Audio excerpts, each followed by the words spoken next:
manager of Eataly. Do you want to introduce yourself a little bit? Tell us what you're doing. Sure. Well, I'm from Milan, well, near Milan, Monza more or less, and I moved to New York in 2007, and I'm here now working at Eataly. I'm the PR manager for Eataly USA, and I'm also a blogger for iNewYork.it, which is my travel journal on New York. That's so nice. Cristina, let me ask you something. You know, you are in the food network, and there is an episode that reminds you when you began to be part of the Italian food?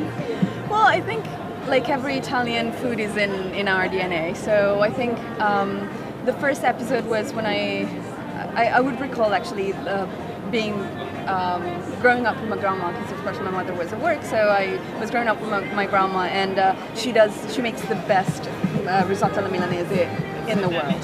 And I would actually recall that she would put my little table in my chair outside in the balcony, because I was very creative while eating food and eating her risotto alla milanese, so I was basically putting it everywhere except in my mouth. So I would say that, you know, I've always had a very 360-degree experiential way of enjoying food, which started from there, and it's still like that right now. So let me ask you, but maybe you just already gave me the answer.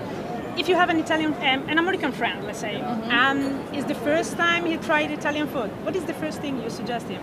Well, you know, Italian food, what we usually say at Eataly is that there's no such thing as Italian food. There's regional Italian food. So, you know, everything is every region has a different plate, every region has a different typical dish. So I would probably give him or her something like a risotto alla milanese, or like a costoletta alla milanese, or something that is very, very typical of my area, because that's what I know best. So that's how every food has a story behind it. So that's how I would introduce him or her to Italian food. That's good.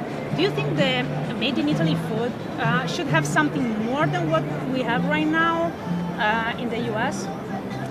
You mean like, you know, if we have some lacking, and so we could improve the experience for American people, for example? Well, I think that's more or less what we do at Eataly. We really try to convey the stories behind the food and everything else that is really the tomato that you're eating right now is not just a random tomato. It comes from somewhere. Somebody put some love and time into it. So I think the communication probably, well, of course I'm biased, but I think the communication is probably something that we need to focus more on. So something like trying to communicate the DOPs, try to communicate the regionality of Italian food, the biodiversity of Italian food. I think I would do more. I am doing more of that. Okay. Do you think that could help for the Italian sounding? So the problem. Definitely. Yeah, communication is definitely the way to go. That's perfect. So you're off and off with Eataly and your blog, iNewYork. How your experience in New York, iNewYork has begun, and how about it? Well, iNewYork was born in 2009, I think. I moved in actually 2008. I moved in the States in 2007, and a lot of people were asking, where do I go to eat, and where do I? Well, they were of course coming to New York for a holiday, and they were asking, where do I go to eat, where do I go and sleep, where do I, you know, a lot of questions about New York. So I was basically tired of typing up all the answers. So I just typed them up, put them on a blog, and then the blog became quite famous. Right now I have more or less like 30,000 people looking at my blog every month. So that's how the iNewYork experience was born. That's good. But I see in your blog you have a lot of reviews of other restaurants, not only Italian. What's your favorite? Well, that's a very hard question. Except Italy. Except Eataly. Okay, I cannot say Eataly.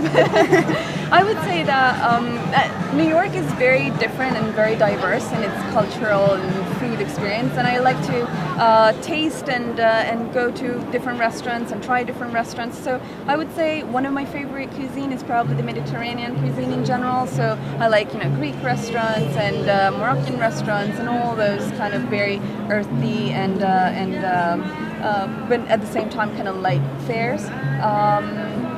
So yeah, and of course Italian food in general. The real authentic Italian restaurants in New York are all amazing. Thank you so much for having here with us. Thank you. And have a good night, everybody, and thank you to follow us.